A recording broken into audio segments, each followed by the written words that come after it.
Welcome to the most forward-thinking, inspirational podcast in this reality. The show designed to challenge everything we've been taught. If you've ever felt there had to be more to life, more to existence, then you're listening to the right podcast. Time to open your mind and dive in. This is the Mental Mastery Alliance podcast. And here we go. Ladies and gentlemen, welcome back to the Mental Mastery Alliance podcast, episode 327. 327 episodes. 327 episodes. I've had the luxury and the pleasure and the joy of speaking with many people on this show. Many ideas, many people that have come and gone, many influencers. I used to love doing interviews, and I still do love doing interviews. I also love the solo shows. Big fan. Having the ability to create an episode that is something that you want to talk about, something that you want to say, something that you have to get off your chest. The cathartic and, I don't know, personal growth, however you want to put it. I'm not 100% sure how to say or word these things. A minute and 21 seconds into this ramble, I don't know where I'm going, but I do know where I'm going, but I never know where I'm going. I never know what's going to come into my mouth. And I think it's funny when I have had an amazing conversation with somebody that I'm like, oh, fuck, I got to put that into the show. I got to get that in there.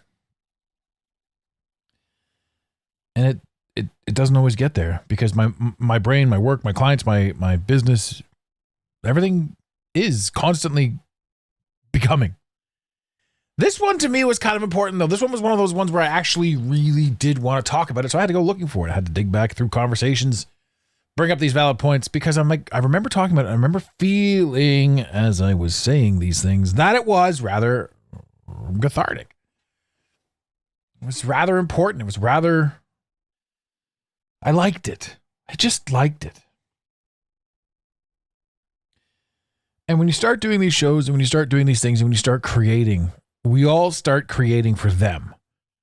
We think that we need to do what we think you need us to do, which is absolutely absurd. Truthfully, because, again, it's just you thinking. At any given time that you're doing anything, it's just you thinking. It has nothing to do with anybody other than you. And I've talked about this 1,000 times. No matter what you're thinking they're thinking of you, it's basically just you thinking of yourself, but adding them. It's like extra thinking. It's like an extra step in how you choose to view yourself. What does it mean? What am I saying? What am I rambling on about?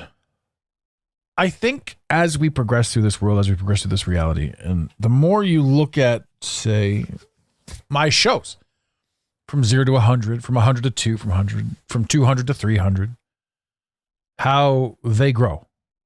The fact that they grow is indicative of my growth. The things that I wanted to talk about, especially during COVID, for example, were getting us shut down. We're getting us throttled back. Like it wasn't, twarn't working. You see that you have to dance a little bit because this world is not what it seems to be. And if that's the case, that's cool. But understanding this allows you to step more into purpose, more into who and what and where and how you are. Which has me still as a black sheep in, I don't know, the truther community or the normie community or the philosophy community or the healing community. It seems like no matter which way I go, I have problems with everything. But do I? No, I do not. I have observations that need to be made because I see things a certain way. And in doing so, I think I get to see the best in all worlds. There's a long preamble to get to kind of what I want to talk about, but there were so many points brought up in this thread that just rolled off my tongue. And when this happens for me, I feel like this is just something that needed to be done. It needed out of me. So I've crafted it into relative point form. Some of them we can talk about, some of them we can't. Some of them are business related, some of them aren't. I'm not really good at talking from a script. I'm not really good at that. I can't go off show notes or, well, these are the things we want to talk about today. No, I kind of have to free ball the whole thing. Free balling. And I think the more I do that, the more comfortable I get with it, the more fun it is for me to do more of that. And I really enjoy it. That's absolutely true. Absolutely true. So let's get into it. We're going to skip the first 3 points that have been crafted here. Or maybe we're not. Let's see here. What are the points? Offer. Let's see here. What we receive is what we're ready for. This one I like too. This point too. And the funny thing is I took all of my points and I put them through ChatGPT. I'm like, clean this up because I don't want to reread what I wrote. I'm like, make this more make sense to me. So as I sit here with my own points handed back to me, again, it feels uncomfortable. It also feels like maybe I shouldn't be talking about that version of the process. But I am talking about it because nothing ever anywhere is what you think it is. Nothing that we see is anything other than our perception based on our knowledge of what we may or may not know. And I feel that there's deception everywhere. And I don't mean people are out deceiving. I guess what I mean is we're deceiving ourselves. So let's go into this. It says, what we receive is what we're ready for. The mind doesn't accept what it doesn't feel worthy of. Whether that's love, money, relationships, family, a little tiny puppy. Bark. Many people are mentally prepared to receive hardship, not abundance. This one's huge. There's a punch in the face. This is why we find ourselves the way we do quite often, is we're expecting the worst and preparing for the best. There's this thing that no matter how much you try to look around it, and we've had this conversation, I've talked about this on the show 1,000 times, maybe 942 times. My dad once told me, or he often told me, actually, my dad told me 1,000,000 times, quit exaggerating. And then one day he had to explain that to me, and I laughed because to tell me something 1,000,000 times is an exaggeration. He was a funny man. I was a small child. Many people are mentally prepared to receive hardship, not abundance. We wouldn't know what to do with abundance. And the funniest thing in the entire world is we have utter and total abundance. And with it, we created ticky-tacky boxes. And we put ourselves in them. They overexert, they overgive, they overexplain. Not because they want to, but because they don't feel yet ready to receive ease. How many times have you heard or even said yourself, fuck, life is so difficult? It really isn't.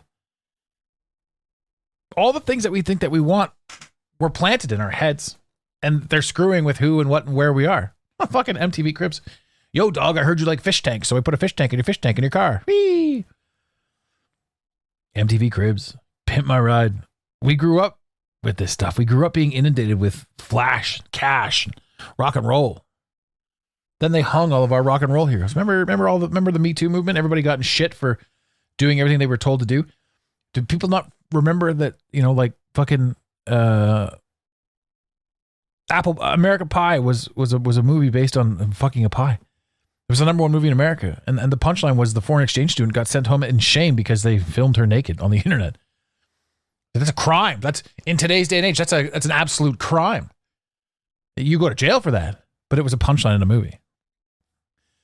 Right? This is society that we grew up in. We were sort of prepared to do something, or tricked, or pampered, or what's the word I'm looking for here? We were prepared. That's not the word I'm looking for. I'm losing my mind over here. Anyway, people are listening to me going, I know the word you're looking for. It's this. Damn it, Janet. Pre-programmed. You know, we had this idea, we had this ideology, we had this thought, rock and roll, groupies. You know, all this stuff was delivered to us as nobody was real people. It was just, oh, these girls are groupies. And you're a rock and roll star. I want to be a rock and roll star because I want the women. And multiple things happen here because now you're off kilter, you're doing the wrong thing, and we don't think about women as real women. We think about them as rewards. Men that want to be rock and roll guys. And women fantasize about men. Women fantasize about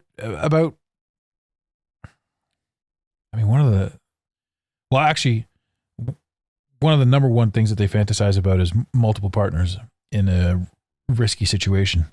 I don't know why I know this, but it was like a study or something like that. And I asked a few people and they're like, yeah, the whole idea of being in danger, but not really being in danger. The number two thing is multiple partners. And it's strange where we get off. It's like, I want to be abused, not just women, but like all of us. I want to be abused. I want to be disrespected. I want this. I want that. How is that a turn on? How is that a thing? How do we allow our sexual preferences and proclivities to manifest the way that they do? Well, every single thing that we've ever been influenced by or that's been rammed down our throats, no pun. I was going to say lean back, but I think that's Fat Joe. Anyway, my brain is all over the place today. I'm having a time. I'm having fun with it though. I'm enjoying these episodes. These are like brain dump episodes, where there's 1,000 million things that run through my head. And as somebody with high functioning ADHD that doesn't medicate, I have the ability to have 1,000 thoughts all at once. They run through my head and it must be impossible for people to follow. But some people are like just bouncing with me. Idea. Holy crap. I'm following. I got it. What was I getting at? What was I talking about? How we choose to view ourselves. There is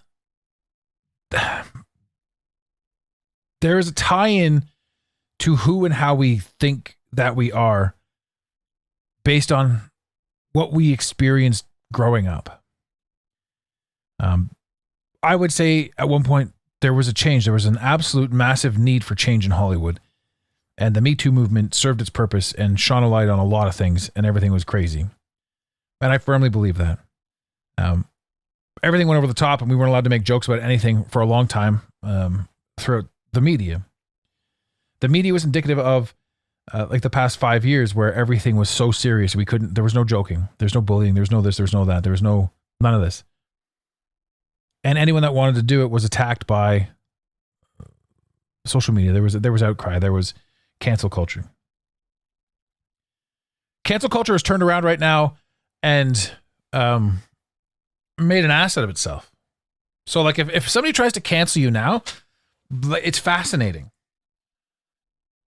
It's fascinating to see that take place because now it's like, okay, well, if cancel culture is coming after this guy, I want to know what he had to say. I want to know how they misunderstood it. And I want to know what the mob mentality is trying to block away and shut down so that I may even learn something. I'm going to hit this just in case. Disclaimer. If you're going to soundbite any of this podcast, you must soundbite it in its entirety for consistency and context. I feel like I may say something stupid in here, and that disclaimer precludes anyone from ripping me apart. And if you want to rip me apart, that's kind of cool too, because I could really use the publicity. We could get some numbers up from that. I like that. That's good.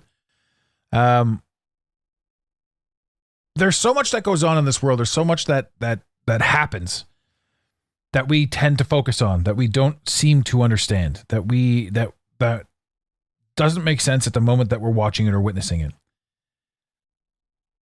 Because we're not taking in the full picture. We're not seeing and understanding and comprehending what it is that we need to truly see and be and do. Because everything that we know is false. Everything that we know is false. Our history is false. It's all a lie. The majority of everything that we could possibly, relying on the government, paying taxes, all this stuff. Like I sound like an absolute Looney Tunes. And it's impossible not to sound crazy when you talk about this stuff. But at no point ever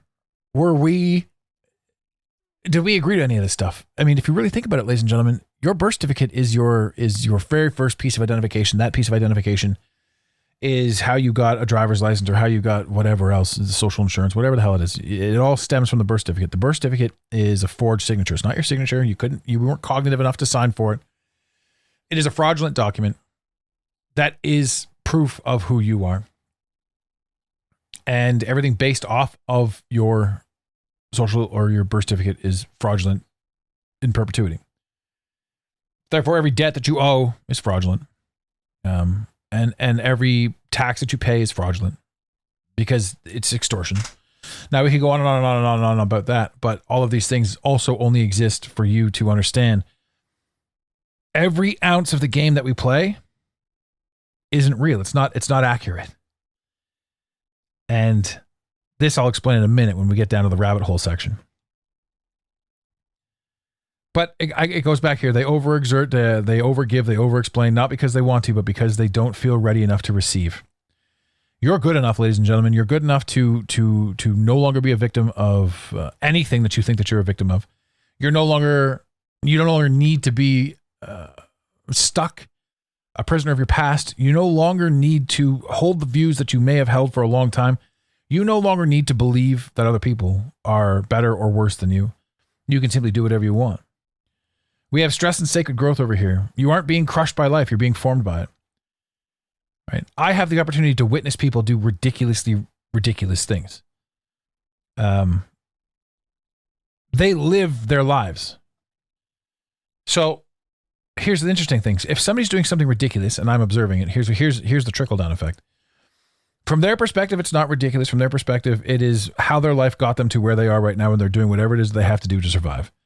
And I get to witness this as somebody who's watched this person carry on about their business for as long as they have. I've always admired and loved this person, and watching her crumble has been painful for me, but it's not up to me to prevent anyone from having their lessons lived. I am now sharing her lessons with you, or my observation of her lessons with you. Therefore, those of you who are listening to this are now influenced by her. And that's an interesting trickle down. And if anyone shares this podcast, those people are now influenced by her. To which someone will say, no one's influenced. Nobody knows what's happening. Nobody knows this. Nobody knows that. Well, you do know. You do know that I once thought that she was, an aspiring young beauty who let herself go because of decisions that she made. And she doesn't see herself as somebody who is let herself go. She just thinks that this is how life is. From her perspective, she believes that this is simply how life is. And from my perspective, it is not. And from your perspective, you now either side with her, don't side with her, but also have my information involved. Every single thing is intertwined. Every single thing is interconnected. That's what's crazy about this world. There isn't any one thing that happens that isn't tied to something else. We have the opportunity to be formed by us. I got to a point where I was completely done with absolutely everything, and I was in pain. I was constantly in pain. It was one battle after another. I was desperate for something. Let me be free of this. I was desperate. And it was just pain. I'd caused myself, stupidities I'd caused myself, things I'd done without changing, perspectives I had, places I thought I was physically and mentally. Pain formed me today and allowed me to be, has allowed me this journey of becoming. And I am properly on path to become something. What it is, we don't know. What you see as stress is actually the curriculum your soul signed up for. And it's true, because if everything was easy, what would be the point of doing it? We wouldn't be having any fun. You flip the script, you're not overwhelmed, you're over ready. I like that too. What do we got here? The growth benchmark. Real change only occurs, and this is a big one. Real change only occurs when the pain of staying the same exceeds the fear of change. We don't want to take responsibility. We don't want to make a move. We don't want to do anything. So we just basically stay the same until we can no longer stay the same. How many of you have decided on your day off that you're going to lay in bed forever? This is it. I am not getting out of bed today. And you're checking your phone and you're doing your this and you're doing your that. And you're like, you're having fun. And, you've gone to the bathroom, you got back into bed, it's nice and warm and toasty. Oh, everything's great. Oh, yeah. It's perfect. And then you're like, fuck, my back hurts from laying down so much. I don't want to get out. I said, I'm not getting out of bed today. But then you're just like, okay, well, I got to get out of bed. So I'm too uncomfortable here. The most comfortable place in the entire world. The goal of every day is to end up in bed to get to. Remember, do you ever crawling into bed after a super hard day? That bed of yours is just, and then you get into it. Yeah, I make weird noises sometimes. That's fun. And you get into bed and you're just like, wow, this is what it's all about.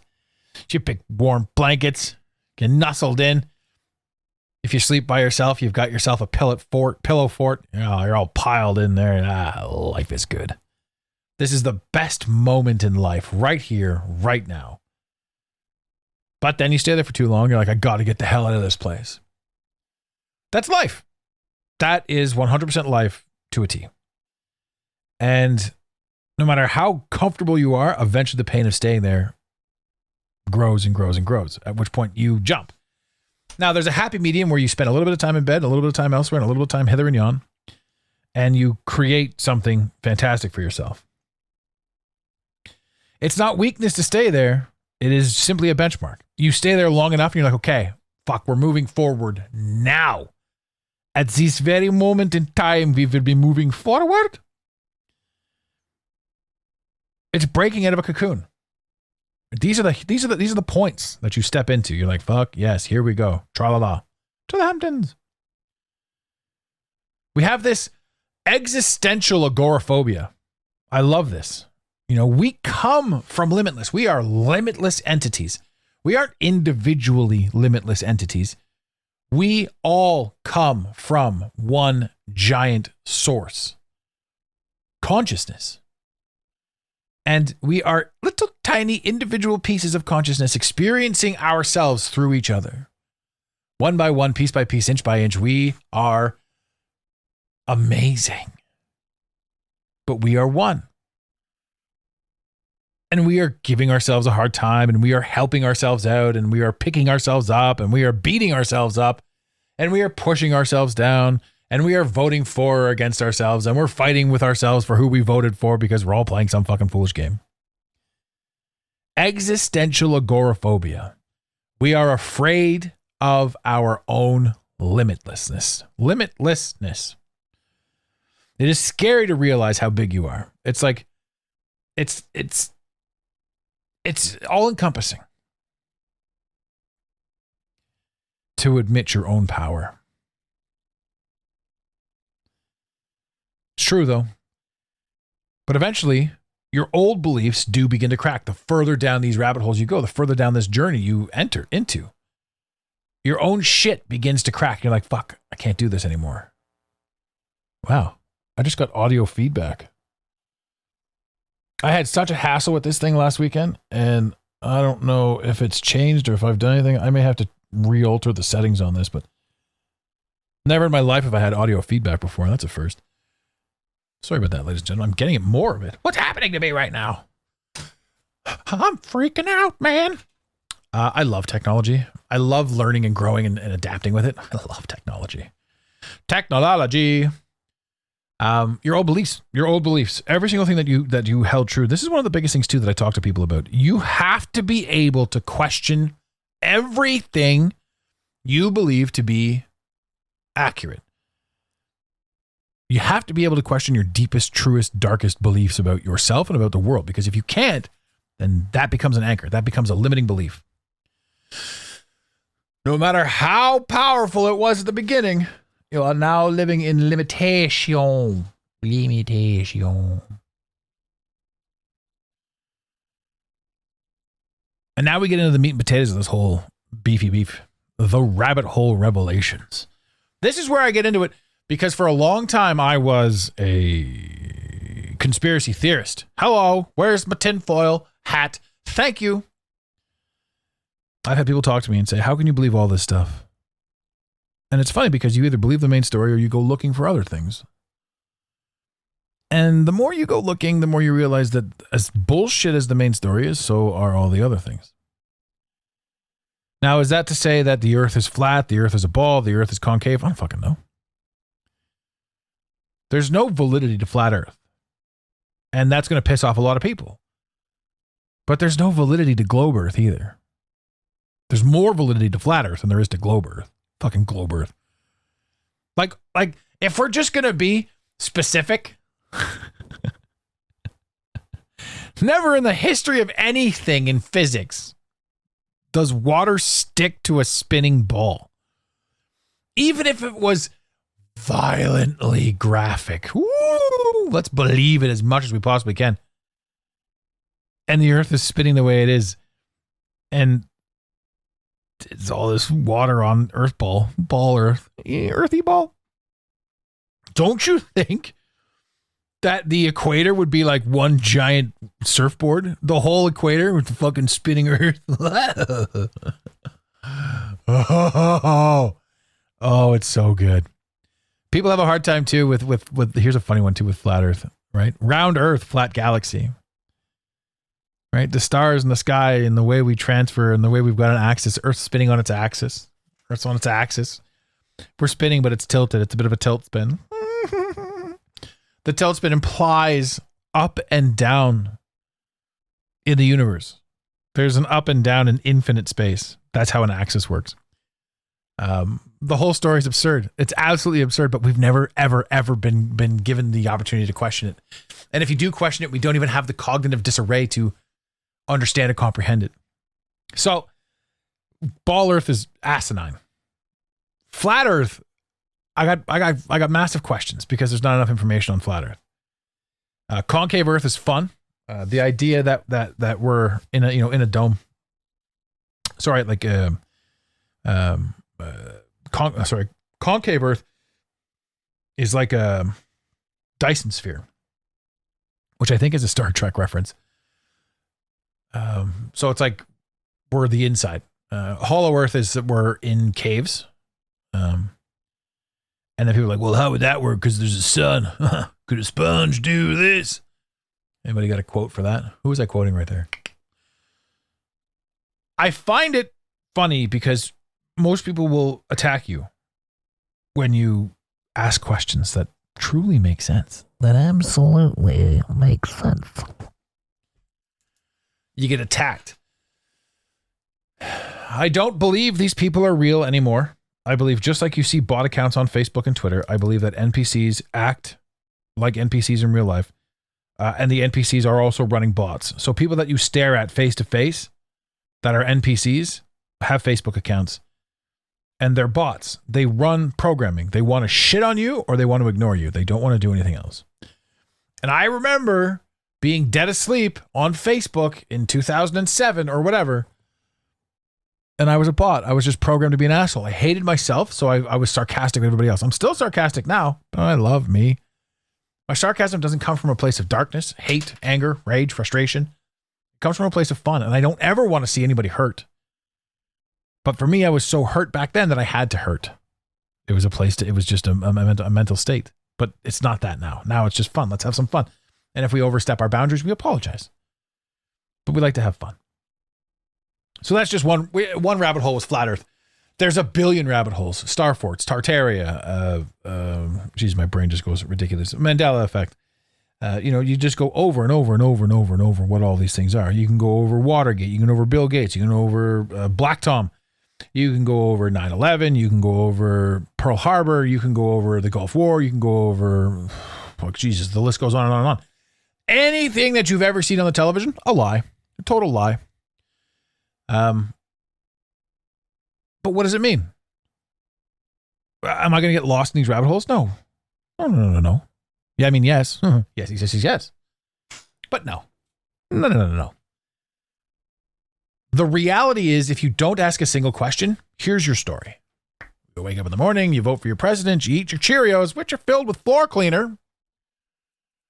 Industrial strength floor cleaner. Oh, it's not a big deal. A little bit won't hurt me. It's there for preservatives. They wouldn't try to hurt me. Tuskegee experiments. Oh, shit. We get movies too. 1 Million Ways to Die in the West. Everything's trying to kill you out here. No kidding.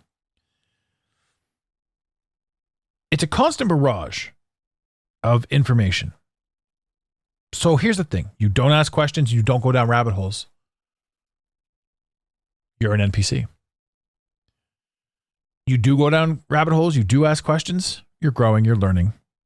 You're understanding. You're comprehending. You keep asking. You keep going. You keep traveling. You keep flying off the handle with these things. You go from red pilled to white pilled. In other words, these things may exist, but none of them are real. Because the ultimate ending is none of this is real. And even me saying none of this is real is indicative of an understanding or comprehension that you, me, or somebody else may have as to what real/reality is. And we don't know. Because if this is real, well, what the fuck are dreams?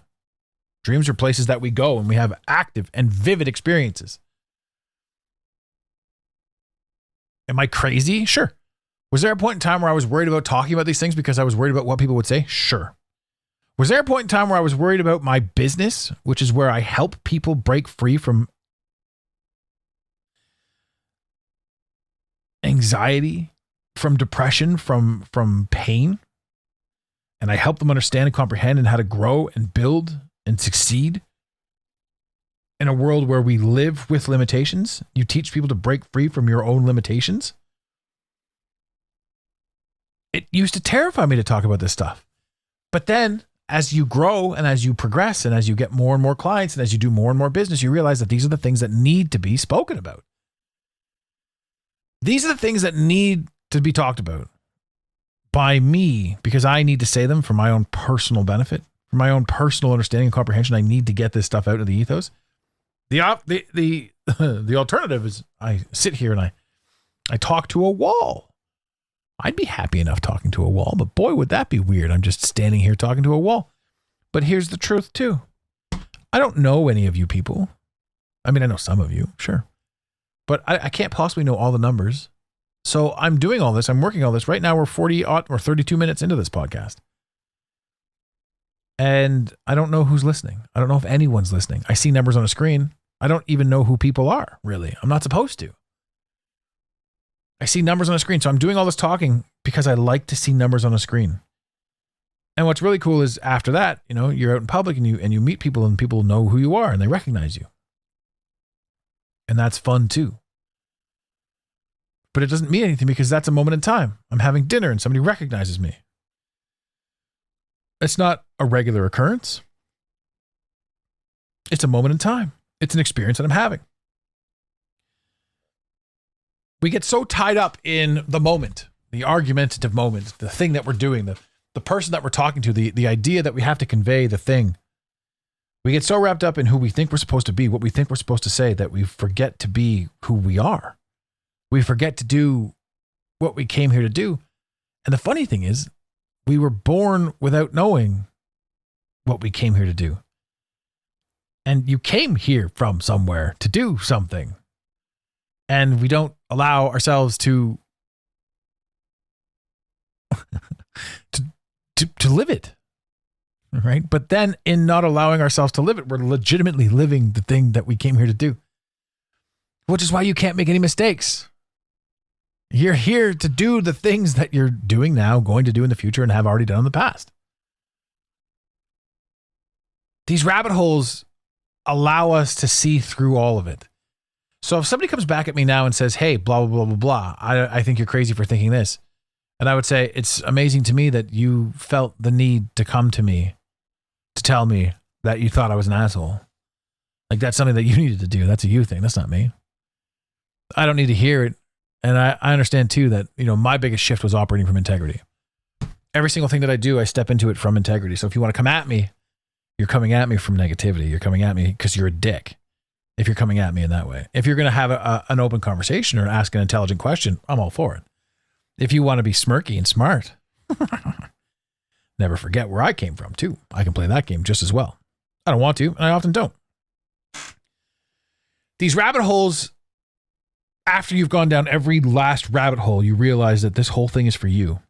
You can put all the rabbit holes aside, every last one of them, and say, I am going to sit here and consciously create exactly what it is that I want.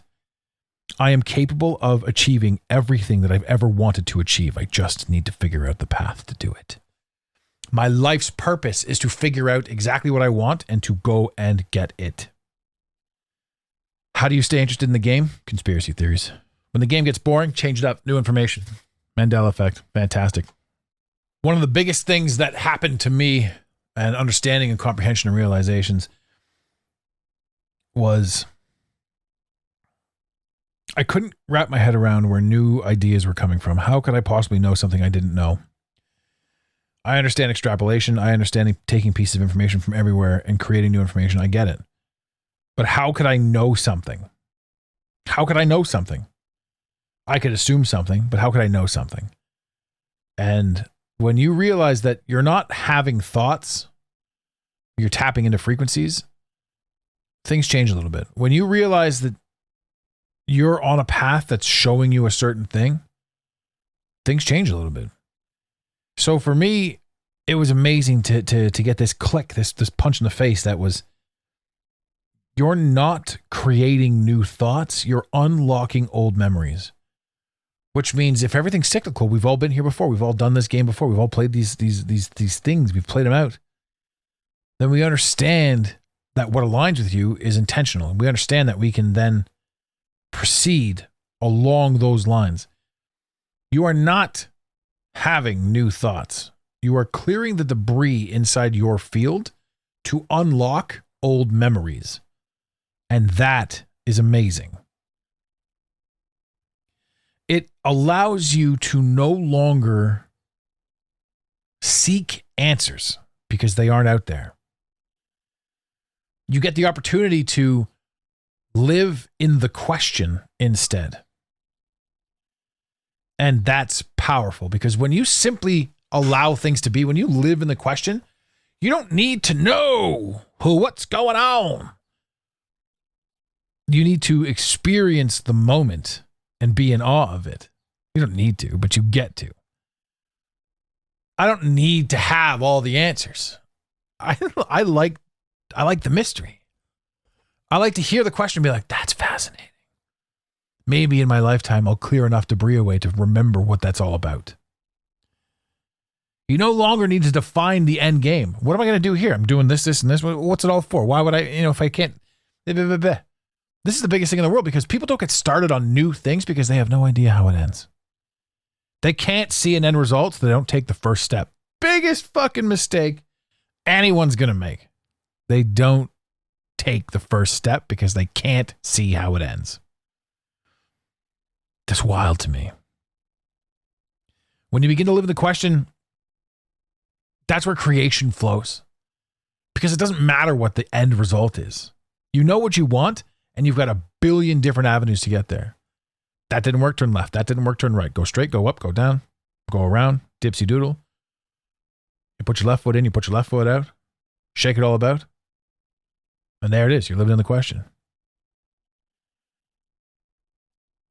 Wandering through life, living in wonder, not being like a foolish, wow, what is going on?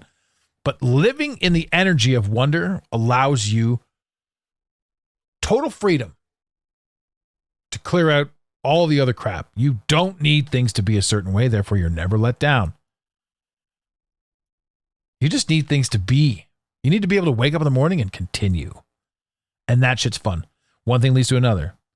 One thing leads to two things, leads to four things, leads to 8 things, leads to 16 things, leads to 32 things. Next thing you know, you've got a whole pile of shit, cash, cars, whatever the hell you want.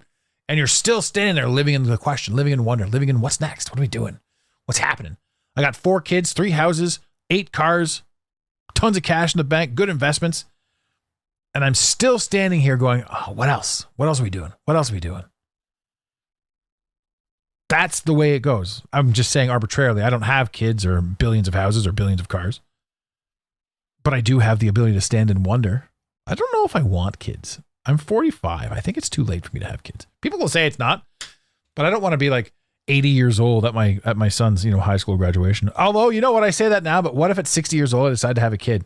So at 78, I'm at his graduation. If he graduates at 18, sorry, boy.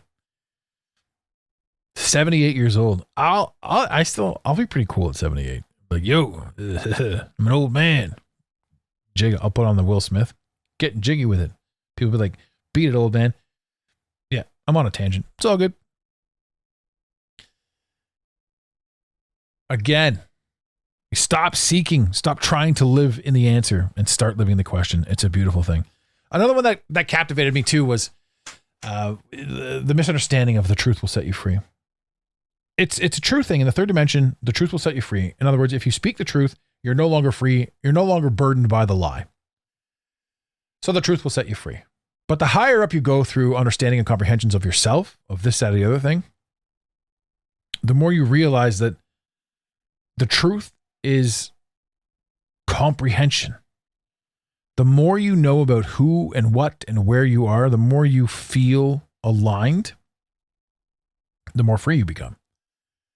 You're no longer beholden to the character you think you need to play. I need to be the person that's dating this person. I need to be the person that's fighting this person. I need to be the person that's doing nothing with my life. You don't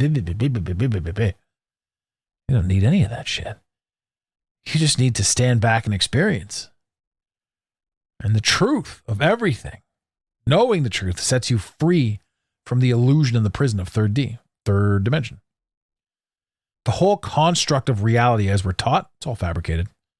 And the crazy thing is you knew it. You knew it all along. But you didn't do anything about it. Until you did. And that's incredible. So what comes next after you've taken all these steps and done all these things? Well, shit. You get like a life that you're totally proud of, because as you progress through this stuff, you become the person that is just amazed by everything. You get to have fun. You're not trying to hurt anybody. You're not trying to do anything. You're not wrapped up in who's dating who and who's doing what. You don't give a fuck about television. You're no longer influenced by American Pie and the Me Too movement. You don't give a shit about the Kardashians. You don't care, right? You're busy creating a world. And when I say you don't care about this stuff, what I'm saying is you don't allow it to influence you the way the stories of other people influence you. These are no longer things inside your peripheries. You want to know more about the psilocybins. You want to know more about the interconnected network of all things. You want to know more about all kinds of different things. You want to know more about astral projection. You want to know more about how to create a sustainable business where people thrive. You want to know more about how to make yourself feel better in a world that is detrimental. You don't waste your time worrying about what other people are saying, thinking you're doing. You don't waste your time feeling that you're not good enough. You don't waste your time living in scarcity, living in fear, living locked up. That's what comes next. The truth will set you free. Allows you total freedom. It doesn't allow you to talk shit about yourself. It doesn't allow you to feel bad about yourself, because every step of the way you've done something that has empowered you, propelled you, put you in a position to do something more with who and what and where you are, because you chose it. And now you get to look back and be like, hey, look at all the things that I've done, managed to accomplish. There's no more rules, no more cages. It's just creation. You get out there and you kill it. You don't get the answers. You become the frequency that doesn't need them. And that is when you're truly free. Ladies and gentlemen, that was 44 minutes and 44 seconds of mostly rambling, but some punchy and poignant pieces. And I often don't do 40-minute podcasts. I'm usually around 20, 22 minutes. But there was so much that had come from this conversation that I had that I really wanted to sort of get it out there and talk about it. And understand, again, ladies and gentlemen, you're not locked into anything. You're being guided. This is just amazing. It is amazing. If you have any further questions about that sort of stuff, and if you actually really want to talk about it, hit us up. You hit me up directly, Adam at the Mental Mastery Alliance. Shoot me an email. There's so much that goes on. And there's so much that we don't want to talk about. We're too afraid to talk about. We're too whatever the hell it is. If you love the show, like and subscribe. We are still trying to build up the new thread. And thank you for everyone who stuck with us this long. This is a long episode. You guys are awesome. You guys are awesome. You're the faces of what's coming next. And I can't thank you enough. And I hope you can't thank yourselves enough. Ladies and gentlemen, In the infamous words of Red Green, keep your stick on the ice. We really hope you enjoyed this episode of the Mental Mastery Alliance podcast. Stay connected with us directly through the mentalmasteryalliance.com. You can also join the discussion on Instagram at instagram.com/the Mental Mastery Alliance. Let the team know you're listening by using the hashtag TMMA or tagging us at the Mental Mastery Alliance. To have your voice heard on the show, leave a voicemail or send a text to 647-338-1265. Long-distance charges may apply. If you love us, leave us a review. If you hate us, you spend your time in weird ways, but also leave a review. Every review on iTunes tickles the algorithm, helping us grow. Until next time, unity over division. This concludes the most surreal portion of your day. You got it, Pontiac.